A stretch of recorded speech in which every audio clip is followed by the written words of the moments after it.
Okay, so before we get going, just to remind you again, if you have any questions during the course of the presentation, then just put them in the chat function and I'll answer them at the end in the Q&A session, or you could just ask your questions directly at the end. So let's get started. The first thing that we're going to do is just examine what reasons there may be for you not getting the results that you want to with your practice. And we're also going to look at the drivers of success. So what typical drivers are there for getting more cases, more referrals, and ultimately more business from your target audiences? And then after that, we'll move on to looking at the complete roadmap for marketing your arbitration practice. And this is obviously also going to be applicable for those of you who also are mediators. So what reasons may there be for you not getting the results that you want to? Well, the first and most obvious point is you don't have a commercially viable offer. Now, if you're already in practice and you're already getting cases, then this is probably not a relevant point for you. But if you're starting out, this is extremely important. You want to make sure that you're providing a service that is in demand and a service that people are willing to pay for. That may sound very obvious, but after having worked with hundreds of mediators and arbitrators across the world, it isn't that obvious. Because people will sometimes come into this with a strong passion for something, or they may have an experience based on work, employment, and that's something that they want to materialize into the dispute resolution space. They want to do something within the areas of mediation arbitration, but for different reasons, their target audiences may not be aware of the benefits of the service that they provide. They may not be used to it, etc., etc. And that just makes it really difficult to make something tangible out of this business, to make something financially viable. So you always want to make sure that you have a clear customer-based target audience in mind and that they're happy to pay for your services. The second point is, do what you did in past jobs or legal careers. Well, there's great benefit in drawing upon our own experience, whether we've worked as an employee for all of our life, whether we've been an entrepreneur, or whether we've started and ran an active law practice, whether we've experience from litigation, and all of these different areas helps you with building and growing your practice. But for the most part, the initiatives and the efforts that drives results for all of those different areas are not directly applicable within the areas of mediation and arbitration. And that's going to become very clear as we sort of come further into this presentation, but it's really important. It's very different to build an active law practice and build an arbitration practice. That's something that we hear time and time again from all of our clients that share their experience and that come into this space with the aim of making a part or full-time transition. The third point is overly rely on visibility. Now, it's great to have visibility, goes without saying. It's fantastic if you are getting a lot of likes and comments and shares on your LinkedIn post, if your blog is very well read, if you're able to participate in different and do different kinds of speaking engagements. It's all really helpful. But what tends to happen is that people overly rely on the importance of that as a direct driver of cases. In our experience, attorneys will generally refer cases based on relationships, not based on how many likes and comments you got on your LinkedIn post. Again, this may sound obvious, but people tend to default back to this kind of visibility-oriented efforts. And this will also become much more clear as we go through the presentation today. And finally, over-rely on panels and groups. It's great to get cases from different panels that you can join, but most people don't get any cases or a sufficient amount of cases from those panels and rosters and groups. So you cannot default back to simply trying to join as many as you can, because it's very, very likely that it won't be sufficient for you to start and grow your practice. So it should be part of what you do, but it should not be the most important thing in your business development efforts. So if you are sort of ticking while you're examining yourself, if you're ticking all of these boxes as some of them, then that may be an explanation for why you're not getting as many cases as you like. So why is it then so difficult to get cases and get referrals as an arbitrator? Well, number one, the ecosystem is very different. And by that, I mean, it's very different to build a mediation arbitration practice compared to, let's say, a consulting business.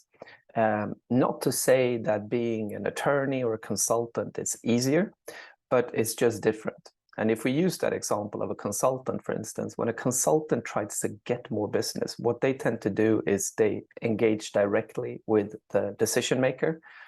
And that's often someone in C-suite, CEO, CIO, CTO, could be head of HR, for instance, senior decision makers, similar to that. But very often it's one point of contact and it's one decision maker. And if there are several decision makers, then those decision makers will obviously be within the same company. So you're focusing all of your marketing and business development efforts on one counterpart. When you're a mediator and arbitrator, you will always, at the very least, have two counterparts. You will have two attorneys, and you could, as an arbitrator, have several arbitrators that are doing this, that are conducting the arbitration with you.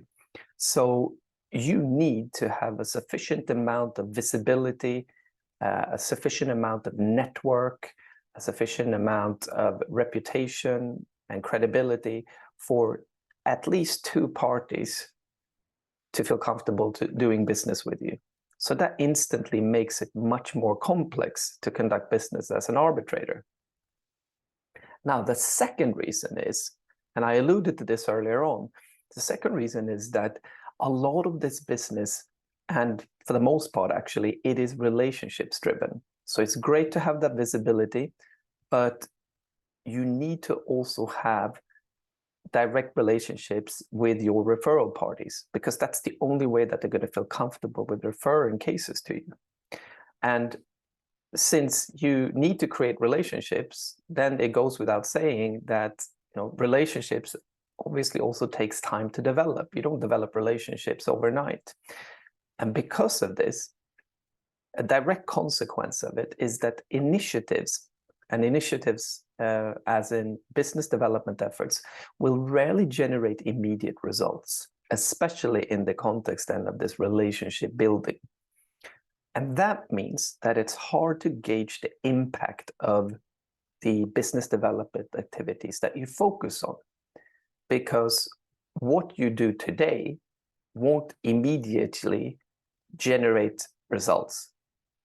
And I often use this example of a restaurant. If you're a restaurant owner and you decide to advertise in the local paper, you advertise in the local paper that on Saturday there's a special, everybody that shows this ad gets 25% off. And come Saturday, restaurant is packed, everybody hands in copies of this ad. So what that then means for you is obviously that it's very easy for you to deduct that if you advertise in the local paper and you run the special, restaurant's going to be packed on Saturday. So your initiative, cause and effect is very easy to track. As an arbitrator, that's not the case. The same goes for mediators, because you will never get that, or very rarely at least, get that immediate feedback loop. And because of these sort of delays, it means that it becomes very challenging for you to decide what to do, when to do it, and how to do it. So those are the main reasons for why it's so difficult to get cases as an arbitrator and mediator. Now let's look at what the drivers of success are. And success here will be defined as getting more cases. I know that all of us will have different interpretations of what success means to us, but in the context of this slide, it's about getting more cases. So how quickly you will get cases depends on where you are today how much work you put in and the quality of that work, and the duration of your efforts. Let me just explain this in brief. The first point requires some clarification. So where you are today, by that I mean how you're getting cases today.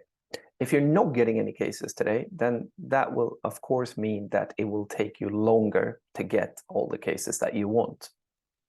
It goes without saying. If you are getting cases today predominantly from panels, or if you're a member of some kind of mediation arbitration group, then that's great. But that also means that most of your referral parties aren't making an active choice to work with you. Now, in some cases, your name could be part of a list of several arbitrators, and the attorney will make an active choice to select you from that list, but they still don't come up with your name out of thin air. It's someone else that is driving that. So if you're getting cases this way, it's good, but it becomes quite difficult for you to influence whether you're getting more cases or less cases, because you're not really in control of that. The third option is that you're getting direct referrals from attorneys. Now, this is generally the best position that you could be in, because it means that you own the relationships, and it means that you are in control, and it means that you can work actively to try to get more cases and make more out of your network. So that's kind of the ranking. If you're getting direct referrals from attorneys today, then in our experience, our clients are usually able to get more business relatively quickly. Naturally, it all depends on the nature of their practice and the current market conditions. But generally, it can happen quite quickly. If you're getting cases from panels, it's good because you're getting cases, but you're still not fully in control. But we can still work with that and get you more cases. If you have 0 cases today, you're just starting out, then obviously you can be successful, but it will take longer. On point 2, how much work you put in and the quality of that work, naturally, because of what we covered on these previous 2 slides, the quality of the work is super important, because since you don't have an immediate feedback loop, it means that if you conduct the wrong business development activities, ineffective marketing activities, you won't immediately find out. So you're going to be wasting time, money, and energy. So you need to be sure that you're doing the right activities. You're putting in quality work that will ensure that you obtain more cases going forward. And then finally, the duration of your efforts. Even under the best of circumstances, if you do all the right things, then generally it will still take some time. So you want to make sure that you do a little bit of this work every day, the incremental efforts that build up over time. That's generally the best way of doing things, rather than bulk efforts, once every week, once every month. You want to make sure that you do this continuously and that you create a habit out of it. Now, on the topic of panels, court-appointed work, and pro bono work, this is something that we see as really important, and it can be important from different angles. When you're starting out, it's great to try to get this court-appointed work and do pro bono work, because it will help you build up your experience, it will help you get more cases under your belt, and it can lead to bigger and better things going forward. Ultimately, you joining panels where you're paid in full and there's no reduced fee work. But even for more experienced mediators and arbitrators, this is something that we see that many of our clients do this kind of work because it does help them. Initially, like I said, it could be a question of getting experience and getting more cases under your belt so that you can join other panels, and also obviously building relationships. But as you become more experienced, it's obviously a potential source of revenue, but it's also a great opportunity for you to cultivate relationships with your target audience, and you can make more out of those relationships that you build over time. Now, here is an important point. many arbitrators get paralyzed when it comes to business development and marketing because they are afraid of alienating, or many, I should say, are afraid of alienating attorneys. Because when they make decisions that, adverse decisions, essentially, they fear that the attorneys never will do business with them again.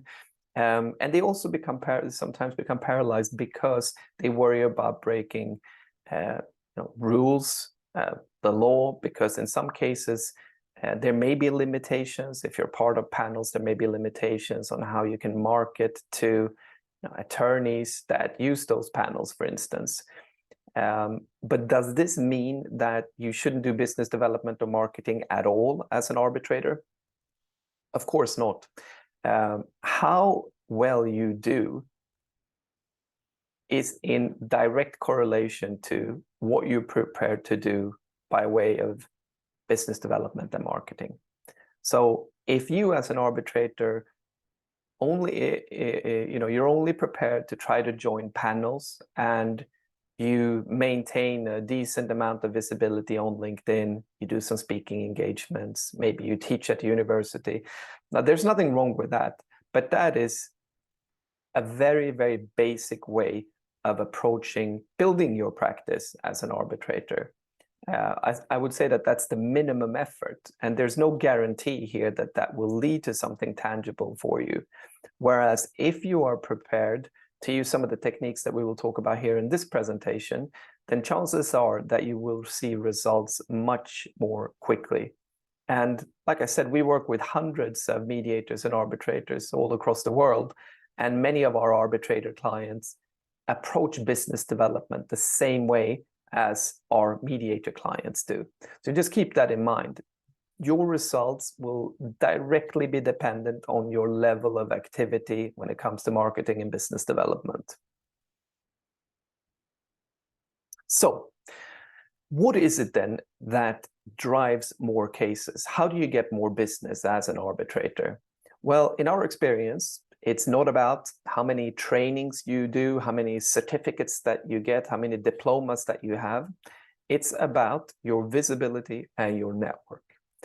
And visibility is really defined here as where and how frequent you show up in the ether, how you stay top of mind, how you become noticed among your intended target audiences. The networking aspect revolves around the relationships that you have, your current network of referral parties and key contacts, and how you go about expanding that existing network. And what we're going to do now is look in detail at these two different areas. But before we can do so, we need to do one more thing. I've mentioned target audience here a few times, and before you can go about any type of business development or marketing activity, you really need to focus on understanding your target audience. So what is your target audience? Well, ultimately, that's the entities and individuals that can provide you with business, both directly and indirectly. Directly is very often attorneys. Indirectly and this can be more or less applicable depending on what kind of practice and network that you have. But indirectly will generally mean entities and individuals that are well connected or that play an important role and that could connect you with direct referral parties in different ways. But your main focus here should be how to generate more direct referrals. So what you want to do here is understand who are these entities and individuals that can provide you with these direct referrals. And what is it that they care about? What drives them? What is it that makes them decide to work with someone like you? Why do they work with your peers? And you also need to figure out how to reach them, both on and offline. Once you've conducted this exercise, and I should say that most of us have multiple target audiences. So once you conducted this exercise, you will be in a much better position to approach business development because you can formulate all of your content, all of your information, the narrative and conversations, etc., so that it's directly geared towards these professionals. And with the intention of striking a chord. Most people do not do this kind of exercise. Most people, even the ones that are getting a fair amount of cases, really have no idea about how they're getting cases, what it is that make their target audiences tick, how to approach this. It just goes by autopilot, basically. So you want to make sure that you do this exercise, whether you're just starting out or if you're established. It doesn't matter. It's a good exercise for everybody. And it's something that even I do occasionally. Now, before we get into visibility and network further, I just want to say one thing. You will have heard me now tell you that visibility is something that is important, but it's not as important as network. It's not as important as relationships. But some of you may disagree. Some of you may say, well, listen, Dan, surely you're able to get more business if you have a very strong visibility. If you're on radio, you're on TV, and you're getting invited to all of these events to speak. Maybe you've written a book. And I absolutely agree with you. That's absolutely true. But for the vast majority of us, mere mortals, we're not at rockstar level. And the effort that it will take for us to reach rockstar level makes it simply not worth it, because it's much better to focus on the path of least resistance. And that path is the network, focusing on your current relationships and expanding your network, connecting with more relevant people, your target audiences. That is much, much easier for most people than trying to become a rock star at visibility. But if it is something that you find fun, if it is something that excites you and you get a kick out of and you're good at it, then by all means, focus on expanding your visibility as much as you can. But never assume that it will replace the networking aspect. It's still going to be important for you. And I'll give you 2 examples of where visibility can be a direct driver of business. For most of us, that's not the case. But 2 areas are, if you have an international practice, then in our experience, you are able to generate direct business through your visibility. And if you have a unique niche or an unusual niche, then that's also an area where you, through visibility-oriented efforts, can generate direct business. And I guess the easiest way of explaining that is that for the most part, when you're a divorce mediator or you're commercially focused arbitrator or mediator, for the most part, your referral parties, the attorneys, they will know of mediators and arbitrators, or they will have colleagues that know of mediators and arbitrators that they can use, because there is more flow, if you will, in these types of cases.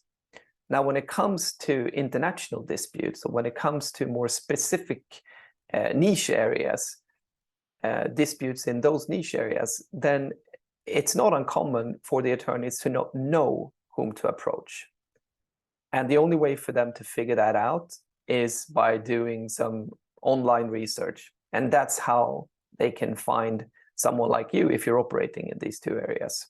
So just important to mention, but like I said, for most of you, it will be much more important to focus on the networking aspect of things. Now, let's look at how you can increase your visibility. So the way we typically define this is in 2 different areas, the static and the active area. Now, the static visibility area is your LinkedIn profile, it is your website, and it may be other types of listings, could be with panels, for instance, where information about you is displayed. So you want to make sure that this information that is relatively static is populated with content that directly speaks to your target audience. Don't try to do what your peers are doing, because most of your peers aren't getting a sufficient amount of cases, so there's no reason for you to copy them. Focus on what you know about your target audience and put that information here. The active area is really driven by the same engine, your understanding and knowledge of your target audience. But here we are talking about more active measures. So where you write, where you speak, how you interact with people, the different kinds of activities that you do. Some of the examples here are posting on LinkedIn, posting on your blog, posting on Twitter, writing research papers, speaking at events, participating in panel discussions, teaching at the university, speaking on radio, being interviewed on TV. Many different kinds of activities, both on and offline, form part of your active visibility measures. So how should you then approach this? Well, I think it's good to have a healthy balance of audio, text, and video. You definitely, this day and age, don't want to zero in too much on only text. Through video, it's easier for your target audience to get to know you and understand how you communicate and what you're all about. There's no reason for you to put too much pressure on yourself to focus on visibility efforts several times per week. I think a good starting point is to try to do something one time per week. So let's say you try to post something on LinkedIn once per week. At least you're going to do that 4 times per month, and then that could sort of build up over time. Maybe you can increase that further as you go along. But it's important to have a consistent stream of activities and content and a healthy balance here between activities too.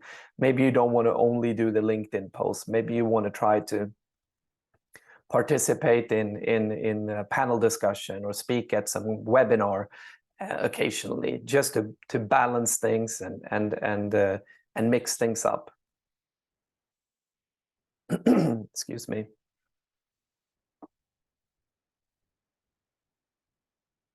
Now, the second part here is the network. And what we're talking about here is leveraging and growing your network. Those are the 2 key components, and I'm going to explain them further here on the next slide. So let's start with the expansion. So when it comes to expanding your network, what we want to do is simply connect with your target audience, both on and offline. Connecting with them on LinkedIn is great. That's something that you should be doing. But naturally, as you go about conducting your business, you're going to be running into your target audience. So you want to make sure that you connect with them in different ways and that you continuously expand your network. Most people don't do this at all consciously. And the few that do, don't focus on the second point, which is maintaining contact. You need to stay in touch with these people. And there's different ways of doing that. That's the only way that you're going to stay top of mind. The second part here is the leveraging. And what we're talking about here is just making the most of your network. And what you need to do to be able to do so is deliver value. Before we can receive any value, we need to deliver value ourselves. So we want to deliver value predominantly and initially in a business context, but there's no reason for why you couldn't deliver value in a non-business context once that initial relationship has been established. When you do this properly, when you do this effectively, then you will end up in a situation where your network will network on your behalf. And that's something that's going to happen 24/7, whether you're sleeping or you're awake or you're in a meeting or you're having lunch or you're on holiday. So these 2 areas, the expansion and the leveraging areas, are really, really key. And they are the most important things for you to focus on when it comes to business development. And what you ultimately want here is for these 4 areas, the static and active visibility, the expansion, and the leveraging networking areas, to all work in harmony, to work as a holistic whole, seamlessly. It's very, very easy, because most arbitrators and mediators don't know how to approach this. It's very easy to default to satellite type of activities, because we don't know how to do this properly. We're going to pick and choose something that we've heard someone talk about, or someone told us, or we've been approached with a solicitation for. It could be like writing a blog. Let's focus on writing a blog that I'm sure is going to get me more cases. Or let me let me pay $5,000 for someone to redo my website, because I'm sure that that's going to help me if I just get some more professional photos. So don't be fooled into this satellite type of approach. You do not want the satellite approach. It may feel good at first because you're actively doing something. You're probably also paying someone to do something for you, so you don't have to get your hands dirty here. You're just handing it off to someone. But this will very, very rarely lead to anything tangible. So you want to make sure that your efforts are focused on that holistic whole that I showed you, not the satellite approach. And this is how all of the activities link up. So you will have the primary and the secondary drivers. For the vast, vast majority, the visibility areas, the static and the active areas, act as supporting efforts to the network areas, the expanding and the leveraging. So you want to make sure that you do everything, but you want to make sure that you put your emphasis on your network. And if you do so, then you will for sure produce results over time. So let's just sum up what it takes to succeed, what you need to do, and how you need to do it. The first thing that you need to do is know your ecosystem. And by that, I mean your target audiences. You need to understand who the target audiences are that can provide you predominantly with direct business, but to some extent, secondary focus with indirect business, those well-connected individuals that I was talking about. You need to know that. And when you know your ecosystem and your target audiences, then that makes everything much, much easier.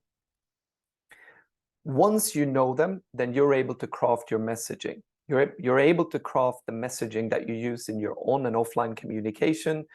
And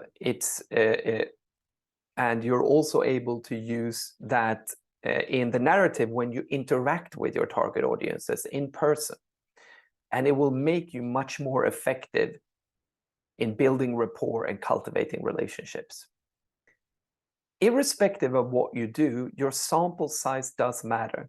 And by that I mean, if you're only focused on approaching, let's say, 10 people per week on and offline, then it's very, very likely that that's going to be less effective than someone who approaches 100.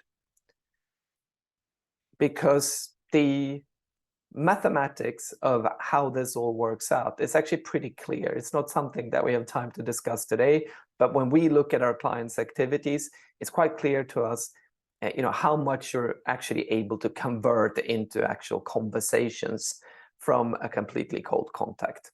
So sample size does matter. Keep that in mind, that it's important for you to reach a sufficient amount of people.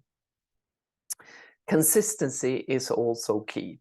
So if you can, you want to make sure that you do your business development activities a little bit every day. 15 to 30 minutes per day is absolutely fine. You'll be doing more than most that way.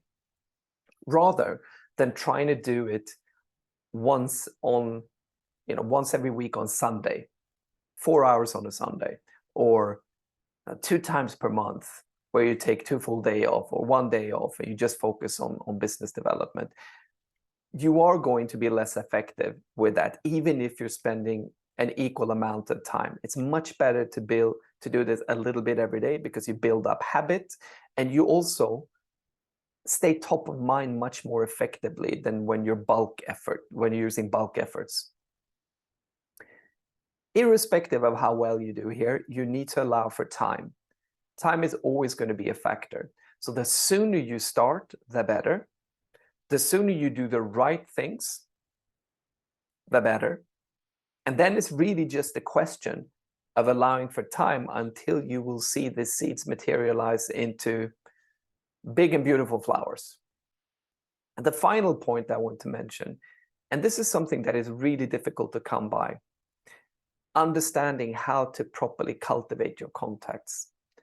In all of the advice that you will find online or from marketing experts and from coaches, it never really drills down into the depths of how you cultivate contacts, how you stay top of mind without coming across as needy, annoying, or too aggressive. And an area where we spend a lot of time on with our clients. If you want to learn how to do that properly, then you should definitely get in touch for a free consultation. So this is how you get on the road to success. Hopefully that's all clear. Now, what I wanted to do is just share a few examples with you of recent success cases for our clients, just to get your inspiration up. Now, in the example to the left, we have one of our clients, a mediator, who reached out to a completely cold attorney contact. He didn't know her, she didn't know him or of him. And within 30 days from that initial contact, he had 3 mediations booked. Now, this is by no means a benchmark, and it should not be your expectation. That would be unrealistic. But my point here is just to show you that if you do this the right way, and if you do it continuously, then these sort of things will happen to you. You will see results, sometimes really quickly, even from completely unknown referral parties. And the example to the right is one of our clients who reached out to his network, an individual in his network he hadn't been in touch with for a very long time. And he basically got an arbitration in 1 day. He wasn't arbitrating in 1 day, but he reached out, the individual responded, and an arbitration was booked. And here's 2 other examples. The one to the left of a client that got shortlisted in just 1 day for a new case. And the example to the right is another client that sent an email to one of his contacts, again, cold contact, and that materialized into arbitration, a new case. So if you're interested in learning more about us, our clients, and our community, that you should definitely check out some of our YouTube videos. You can find them via our website, performancelaws.com, or go into our YouTube channel. There is quite a large number of interviews with clients that have gotten great success from working with us. And there's also a lot of free content, such as videos, webinars, and panel discussions, and also some articles that you can find on our website. So if you're interested in learning more, educating yourself, there's a lot of free content, and you can access that freely and deploy it, and hopefully that will help you with results. But if you're interested in taking planning to action or getting results quicker, then you should definitely get in touch with us for a free consultation. The easiest way to find us is to, like I said, go to our website, performancelaws.com. And if you click up in the right-hand corner, you have the contact button. Click that, you'll get to our calendar, and you can just schedule a call. Alternatively, you can send us an email. Now, these consultations are completely free. During that call, we will provide you with free diagnostics and advice. If we think that we can't help you, or if we think that there isn't a fit, then we will definitely tell you. But if there is the fit, then hopefully we will end up working together. I guess the worst thing that could happen is that you get on this call and you get some free advice. And that's everything that I had for you today. So thanks very much for listening in, and let's move over to the Q&A session.